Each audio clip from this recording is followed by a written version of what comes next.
everyone, and welcome to It's Only Cooking. And that's what it is, it's only cooking. We're not sending someone to space here, so we're just gonna make something easy every time we cook and show you some tricks on how to do it. My influences come from everyone from, Julia Childs to Graham Kerr, which is why I've got the thick, 1960s, 70s knot on here. Gordon Ramsay, Chef Jean-Pierre online, Frankie Colenza, all these different people have a lot of different tricks and things they do. So one of the things we're gonna do today is we're gonna make ribs in the oven. I know what you're saying. You're saying, how can you make ribs in the oven? Ribs are made in a smoker. Well, outside today, we just had a lovely Michigan winter day, 3 inches of snow, but I want ribs. So if you want to do that, you can make these ribs in the oven. Believe me. Well, you don't have to believe me. This is the time for the disclaimer, Miss Producer. The opinions on this show are that of the host and the host only, and do not represent the thoughts of any fictional or real-life person. But I did learn a lot from those people. So what we're going to do is we're going to make these in the oven. We're going to do prep the ribs right here. They're going to be baby back short ribs. I've got some right here. I did put gloves on, not because I'm afraid of the meat or anything like that. The meat's not a problem. It's all been cleaned, and I've dried it pretty well. I'm going to dry it again just to make sure it's real good and dry. And what we're going to do is a couple things here. The one thing that I know most people know about, but maybe some of you don't, is this membrane that's on the back of the ribs. Can you see that, Miss Producer? This membrane is here. It's shiny. No matter how much you can cook these for about a week and a half, and I don't care if you're in the oven or the smoker, it's not going to get tender. And it's just going to be something that's hard to chew. So you'll find it, you can go from either end. There's usually a spot. Get yourself a paper towel. That works pretty good. I never got to the point where I was telling you why I wear the rubber gloves. I'm wearing the rubber gloves because this is television. And if I was doing this myself and doing it for the family, I'd just use my hands with the olive oil, and I'm going to rub that all over it, rub that olive oil. But here, I'm just going to have to take the gloves off and I can continue with what we're doing. So anyway, you grab a hold of this thing, you get underneath it, and if you can't get it under, you get your knife and you pull a little bit up right here, give it a little pull, and you can get a place that you can grab a hold of it. It's a lot easier with paper towel because it's a little slippery. So you grab it and you just kind of give it a pull back, and you can see this coming off. You can get a look at that, and it usually comes off in one piece. Boy, am I lucky today. It's coming, or play the lottery. It's coming off all in one piece.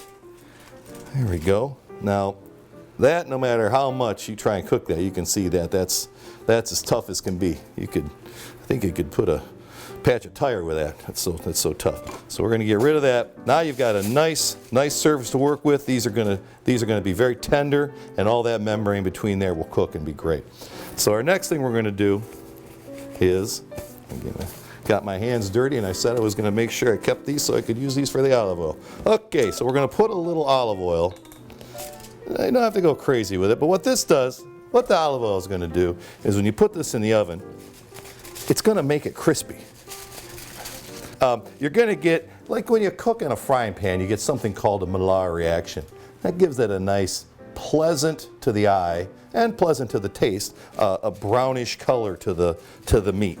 And it makes it appear cooked, which it is, but it gives it more pleasant than being gray. And that's what you could get if you didn't put something like olive oil on it to create a finish. So we're going to flip these over now. We're going to get to the business side of these. I've got 2 pieces of foil because I'm going to cook it in 1 piece of foil, and then when it gets near the end of the cooking process, we're going to pull this dirty piece off that has all of the meat juices and everything running it, and that are baked in there, and we're going to put it on the clean sheet for the final stage. So we're going to then, once again, we're going to put a little olive oil all over this. Again, you don't need to go crazy with it. Sorry, Miss Producer.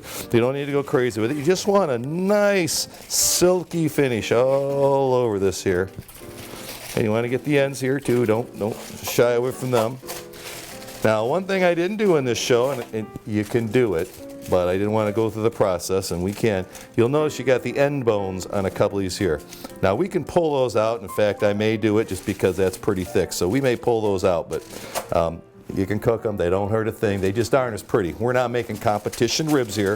If you were, you'd clean this whole thing up. But we want more meat because you lose that meat right there if you cut those off. Let me show you how those look. So you can see, you always get those when you get these from the store. These are the ribs that you'd have staying behind. This, you'd pull these out and you'd lose all this meat here. Now, you can take and cook it separate and you'll have it, but trust me, it doesn't taste the same. Okay, now we've got this all done the way we want. We're gonna flip it back over because we'll do this side first. Now, something I've talked about before in other episodes is mise en place. And you'll notice that everything on my table here is in place and ready for my process.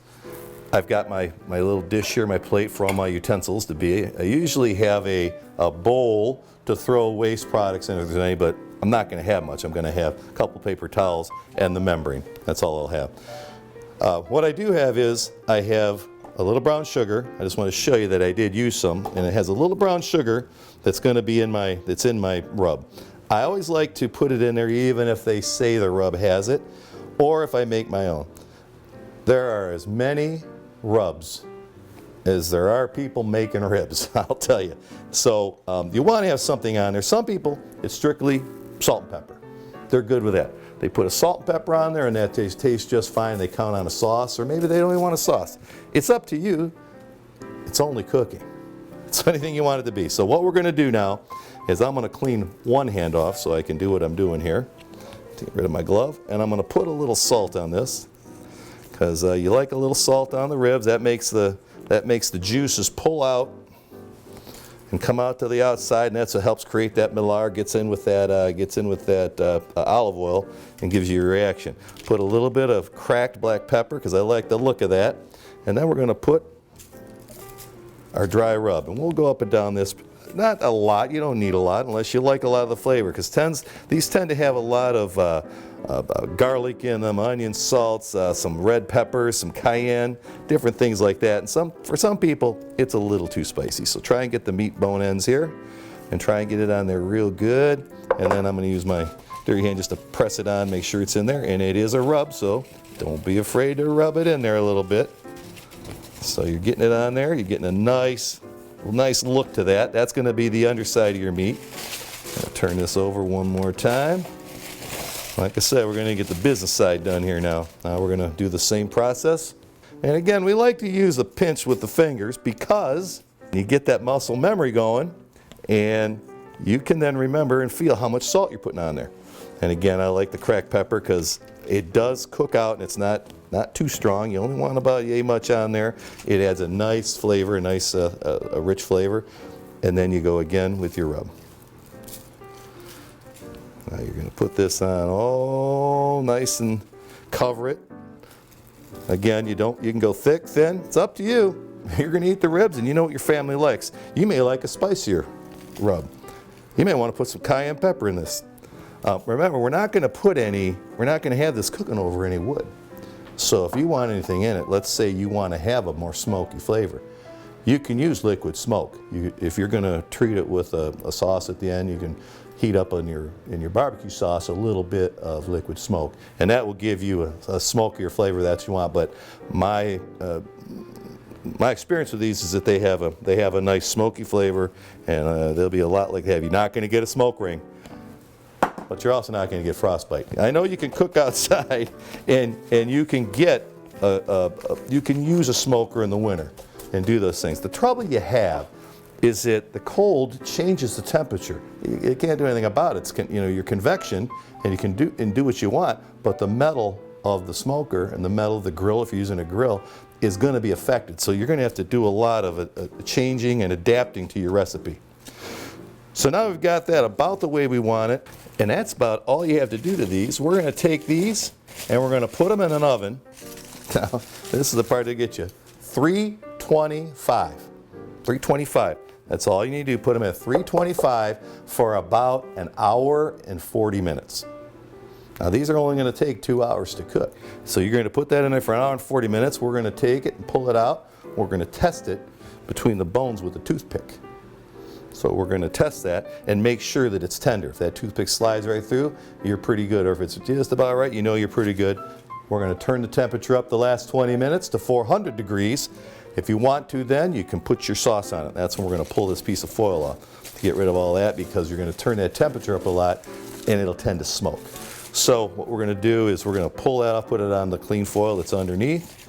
We're going to lather it up with whatever kind of sauce you want, or if you don't want one, but you're going to put it in for that last 20 minutes if it needs it, and you're going to put it in there to get that crispy, crusty outside like it was cooked on the grill outside.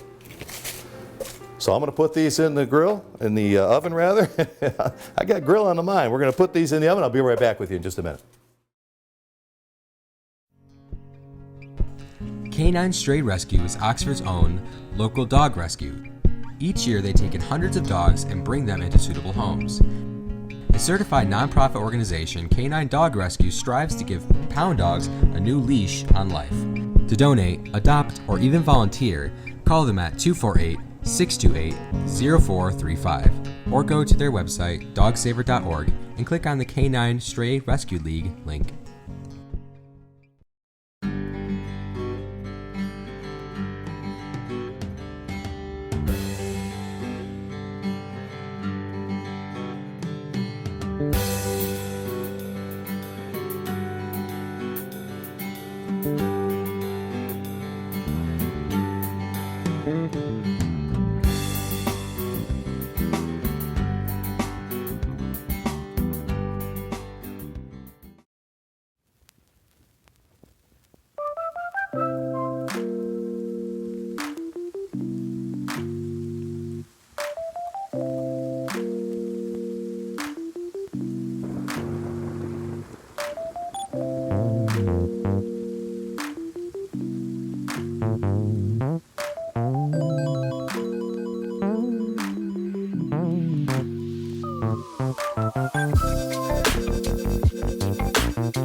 And welcome back to It's Only Cooking. While you were gone, I put the ribs in the oven at 325, where we'll set the timer for 1 hour and 40 minutes.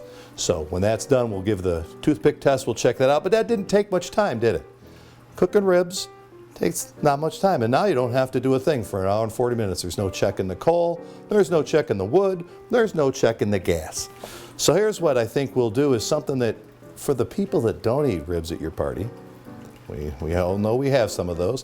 What we have is something that's an interesting cooking technique that I was going to show at a different time, but today's as good a time as any.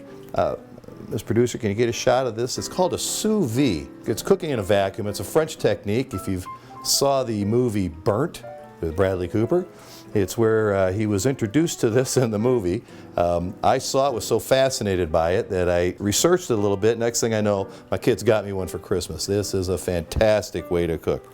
So what you would do is this circulates water in this container. You can use any container. I'm using this for the TV because it's a little bit easier. You can pick these up at Gordon's or any food supply. They're great for storing leftovers, by the way. You can do this in this. You can do it in a saucepan. If you have something larger, you can use a stock pot. And it really just depends on the type of device you have. This one's a Joule. They all come with software now so that you can start it. You can see the green light on it is telling you. Can you get that, Ms. Producer? Yeah, you can see that. The green light tells you that it is working. And it just so happens that you have an app that you download. And my app, as you can see, shows that it's at 148 degrees, which is, you're going to say 148, 149. You can't cook chicken to that. Chicken's got to go to 155 degrees, 160.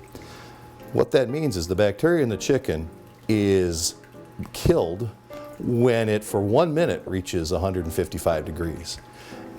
It's this being at an hour and a half, which is what it takes, at 149 degrees, it's slowly bringing everything up to the same temperature from the inside of the chicken to the outside of the chicken. This doesn't just do chicken either, it does great vegetables. This does steak, it will do pork chops, anything that's a protein, it'll do eggs. It'll do that. It'll do vegetables. So it'll do any kind of vegetables, too, certainly within reason. But what it does is this app will tell you, once you say I've started cooking, and that's going to be right here, Ms. Producer. Can you get that? There's a button and it says start. I'm going to put that in, and that's going to tell me the length of time. Now I put in there that these are chicken breasts, 1.5 inches thick. You'll notice that there's 2 pieces of chicken here. You've got this piece that comes kind of off the back, and that's the tenderloin. You can do a couple things with this. They're fun if you have grandkids or whatever, if you like them. Put a little breading on them, deep fry them, you got your own chicken fingers. So, but this is the main enchilada here. This is the chicken breast. I don't like pounding chicken breasts because then they get this big. They get big as this plate. I'd rather, if I do want to do something with them, I'd rather take and turn them into cutlets. Basically go down to chicken. You can probably, out of something this thick, you might be able to get 2 cutlets, maybe 3. There's some just giant chicken breasts. You can get probably more. So what we're going to do is a real simple thing that we're going to put in the sous vide while the ribs are in the oven. Now here's the beauty to this. At an hour and a half, this chicken will be done.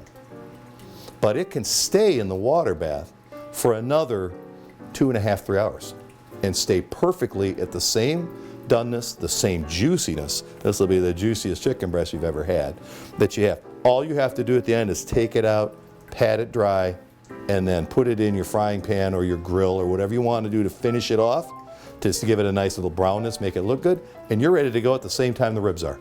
No fuss, no muss. If, let's say you're going to do this a regular day and that's all you're going to make are chicken breasts. Here's the thing that it does. This tells you how long it has left to cook. So you can start your vegetables, you can start your rice, your side, whatever you want when you're ready. Let's say you're entertaining and you have guests coming over. You can put this on before they get there and you're not going to have dinner for 3 hours. Have some wine, have some hors d'oeuvres. When you're ready to have dinner, you popped your casserole in the oven. You pull this out when you're ready to eat, brown up your chicken breast, and dinner's served. So it's a pretty nice thing. We're going to make this, we're going to do like an Italian chicken, if you will, or we're going to I'm going to put both in here, the tenderloin too. Might as well throw that in there, no sense wasting it. My granddaughter's not coming over today. She's going to dance, so she won't be over today. And what we're going to put in this is, just to give it some flavors, we're going to put some slice of lemon in there, and we're going to put a few nice fresh herbs in there. So we'll put some lemons just along the chicken. Again, nothing fancy. And then we'll throw some rosemary. You don't like rosemary, you can't get rosemary, don't put rosemary. The one I really like here, you like thyme. I like thyme in there. I like thyme a lot. And some sage. So we'll put these herbs in there. Again, these bags are special bags you can get if you want. You don't have to get these. You don't have to do this. You can use a food vacuum, machine to do that if you want. Or you can just use a Ziploc bag and use what's called the pressure method. You basically leave the Ziploc bag open only a little bit. You drop it into the water. And as you're dropping it in the water, the weight of the water displaces the air in the bag, and when it gets far enough, you just zip it shut the rest of the way. So what we're going to do then is we're going to take this vacuum pump, so you can see everything's in here. We've got all of our tasty little herbs in there, fresh herbs, and then you pump out the air. So what this is doing, this is sucking the air out of the bag. Pretty clever little invention thing here. So now you're in good shape. You take this and you now drop it in, and they gave it these cool little clips that you can put on here so it doesn't go all the way in there, so you can get it out easy. It doesn't need to, it can just sit in there. And that's the extent of what you do. Now you go to your button here and you hit start, and away it goes.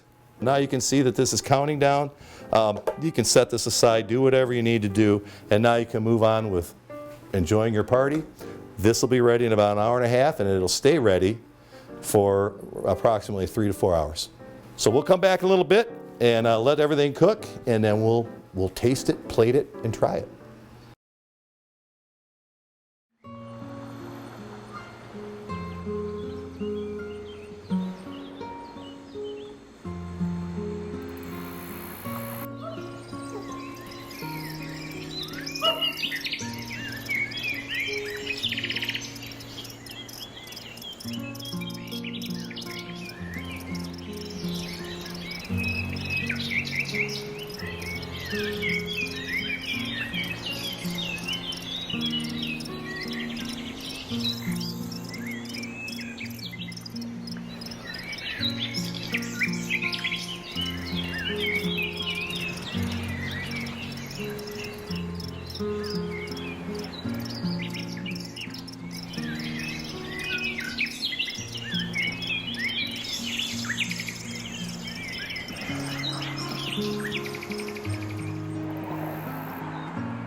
Okay, welcome back.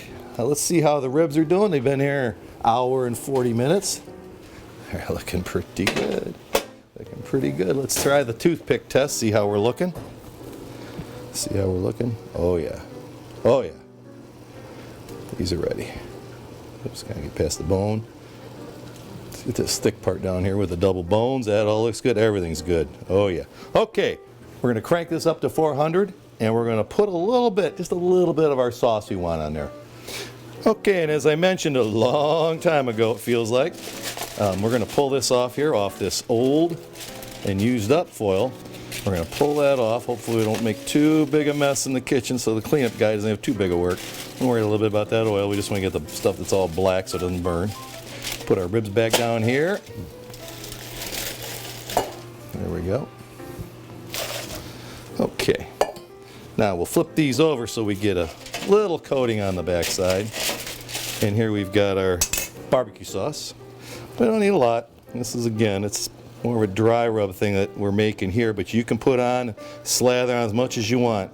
Meantime, we're going to crank our oven up to 400. Okay, get a little of this on here. This isn't where the magic is, but you want to put some on here. Okay, give these babies a flip over. Yeah, they're barely staying together now, so they're going to fall apart pretty easy. Now we'll put a nice little coating on here. Again, put as much as you want, as little as you want. It's all about your flavor. You're eating it. We're only cooking. This isn't going to a contest unless you're trying for a Michelin star in your house. So it's just what you want. Now you can see how much this sauce is coloring these up and really giving it that nice barbecued on your smoker or your grill look. So that looks pretty good there. We got our water for the sides going. We're going to get that ready to go because we're going to have our chicken out in a little bit too, and everything should be done at the same time. We'll see you back in a minute. Your Marine Corps' way of life is to defend the American way of life.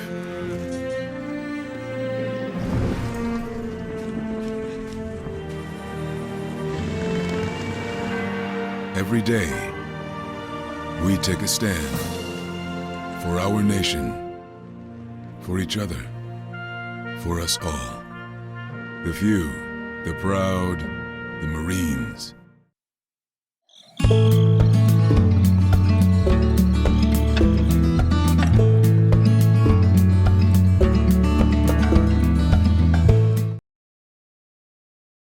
Okay, welcome back.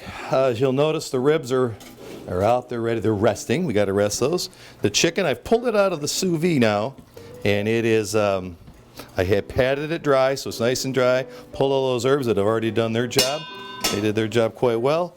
And now, if we don't sizzle the whole kitchen on fire, we're going to do this, and we're going to put just a touch, just a pinch of salt on there, just for some flavor. Crack a little pepper because we can see it now. We're going to make it look pretty.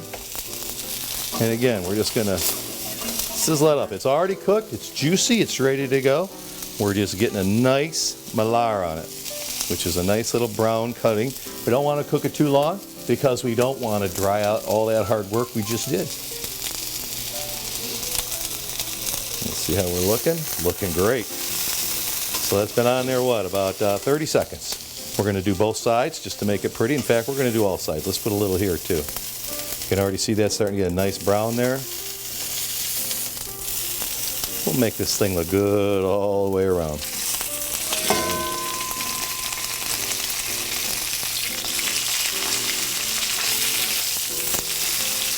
Looking good. This pan I'm using, I usually would use my cast iron, but it's heavy. And for doing all these things we're doing here with this chicken and manipulating everything we're doing, it's nice to have the weight of this blue steel, carbon steel pan. So we're just about done. We're going to get a nice little bit more on there. We're going to get a little, just a touch of salt on the other side. A little pepper, make it pretty, not too much. We want to wreck the flavor of it. What we're going to do then is, once this is done, and it's only going to need a few more seconds, we're going to move this over to the cutting board. And while that's resting, we're going to take care of the ribs, get those sliced up. So this will be our own version of surf and turf, I suppose. Okay, now welcome back to the table. Here we have our oven-baked barbecue ribs. And we'll take a look at the back. You can see this is how we're going to determine how we're going to cut them, so we can get a nice cut. We have our slicing knife here, and let's just get one rib per slice there. We'll try and do it in the middle. Oh, these are gorgeous. We'll just cut up a number of them here, that way for the sense of the show, because we're only cooking. We're not trying to win a competition. So let's see how these look when we pull them over. Now you can see, again, there's not going to be a smoke ring, but these things are done to perfection. So we'll place a couple of these on here for the weary travelers.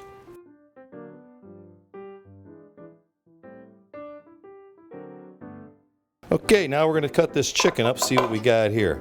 So if we can get a good look there, Ms. Producer.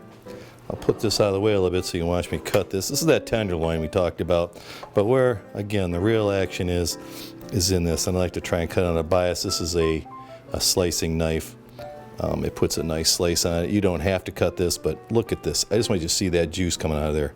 That is as juicy of a piece of chicken as you're ever going to see.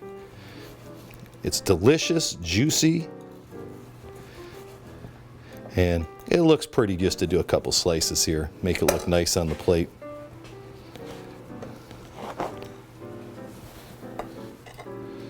And we'll pull that up like that. And just for fun, we're taking a little bit of this colorful pasta put there just to make the whole plate look pretty. We'll do that. Again with our chives, a little sprinkle of chives here and there doesn't hurt. And then with our butter and our Brussels sprouts, put a little of this decorative crystal salt. This stuff's pretty salty, so you don't need too much of it, but it makes it pretty. And there's your surf and turf type dish. So let's take one of these ribs now. Well, let's, you know, we're only cooking, but now we're only eating. So we'll see if we can get that competition rib look in the bite. And there it is. The competition bite.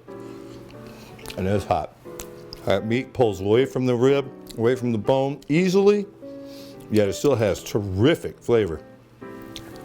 Terrific flavor.